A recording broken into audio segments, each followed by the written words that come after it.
Next, we look at some specific examples of the fundamental theorem of calculus. So the fundamental theorem of calculus stated that the integral from a to b of f of x dx is equal to capital F of b minus capital F of a.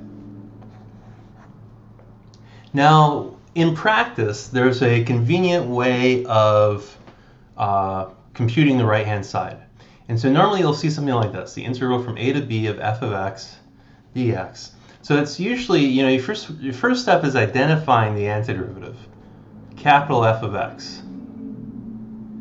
And then we want to evaluate it between a and b. So the way of doing that is to put a vertical bar on the right and then say a, b. So sometimes x is equal to a, x is equal to b. So this thing on the right is really just a shorthand for capital F of b minus capital F of a. I'm going to say, well, why don't you just write capital F of b minus capital F of a instead of f of x in this bar with x equals a and x is equal to b? Well, when you actually have an antiderivative, sometimes it's useful to write it like this. So you can say, okay, there's my antiderivative, then I have a reminder that I have to evaluate it at the upper endpoint and then subtract off the value at the lower endpoint. It's always minus capital F of a, so we always subtract off this one. So there we go. The first example was one that we computed when we talked about the limit definition of the integral. So let's compute the integral from a to b of x dx. So this is literally, there's the graph y is equal to x, a, b.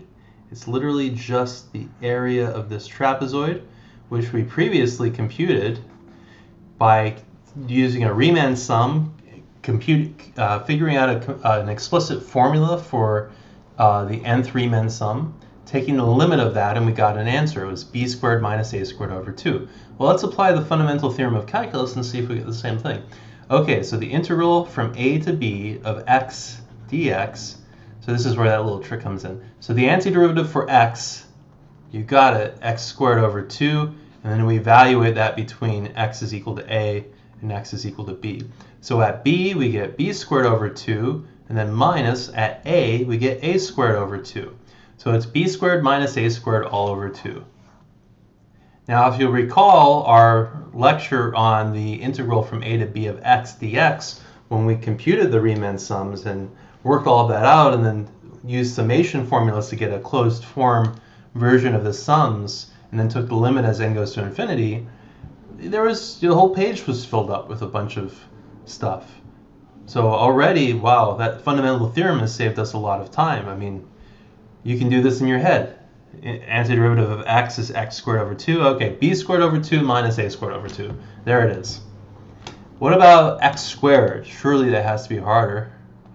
Integral from a to b of x squared dx. It was a lot harder when we used the Riemann sums. That took twice as long. The antiderivative is just x cubed over 3, and then we want to evaluate that from a to b. Okay, well that's b cubed over 3 minus a cubed over 3. Sound familiar? B cubed minus a cubed over 3? That's exactly what we got when we computed the integral from a to b of x squared dx. Simple. See, calculus is all about making life easy. You can see how easy it is now. Next, let's compute the area. So let's look at the graph that's supposed to be symmetric about this line. So let's say we have y is equal to sine of x, and here's pi. Something like that. So that first hump of the sine curve, what's the area under there?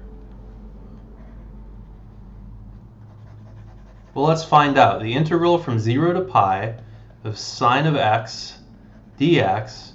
Okay, the antiderivative for sine is minus cosine, so it's minus cosine of x evaluated between 0 and pi. Now cosine, remember, it starts at plus 1, and then it ends up at minus 1 over at pi. So this is our graph of cosine of x. So cosine of pi is minus 1, so we get minus negative 1, which is plus 1, and then minus at 0, we're going to subtract off this at 0. So we're going to subtract off the negative, so that's plus. Cosine of 0 is 1. So we get 1 plus 1, 2. So the area under the sine curve between 0 and pi, just under the first hump, is just equal to 2. How nice is that? What about if we have the exponential function, e to the x, like this?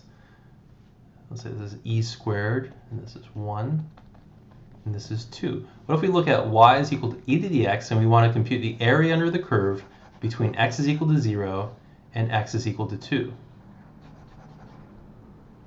Well, let's compute it. The integral from 0 to 2 of e to the x dx is just, well, the antiderivative is e to the x, so evaluate that between 0 and 2. So we get e squared minus e to the 0. And e to the 0 is 1, so e squared minus 1. So that's the area under the curve e to the x between 0 and 1. And our final example, what if we have the square root function like this, and we want to look at the area under y is equal to the square root of x between 0 and 4. So what's the area on here?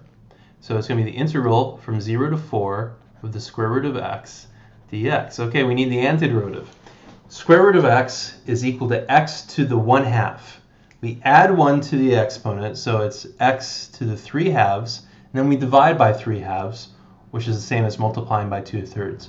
So it's 2/3 x to the 3/2 evaluated between 0 and 4. Okay, so we have 2/3 times 4 to the 3/2 minus 0 to the 3/2. All right, 0 to the 3/2 is nothing, it's 0.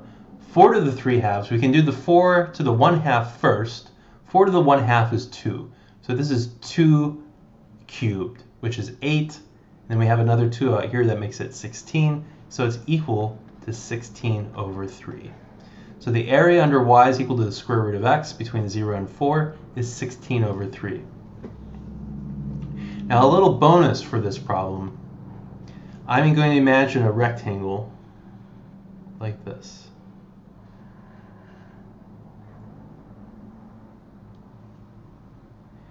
And the area of this rectangle is 8, right? We have 1, 2, and we have 1, 2, 3, 4.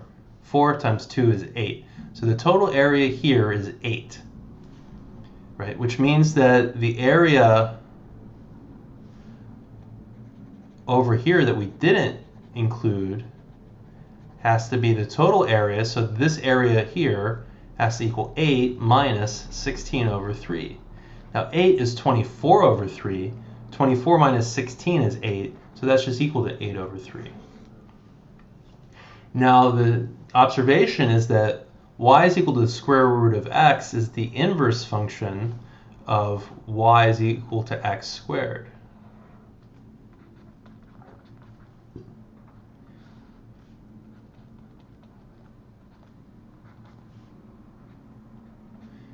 So the rectangle where x goes between 0 and 2 and y goes from 0 to 4, this is just a flip of the picture I have down here. So here's my area here, and this area should now equal 8 over 3, because we already computed that the area inside was 16 over 3. Because that's really just the area under the square root of x between 0 and 4. So it's kind of two sides of the same coin.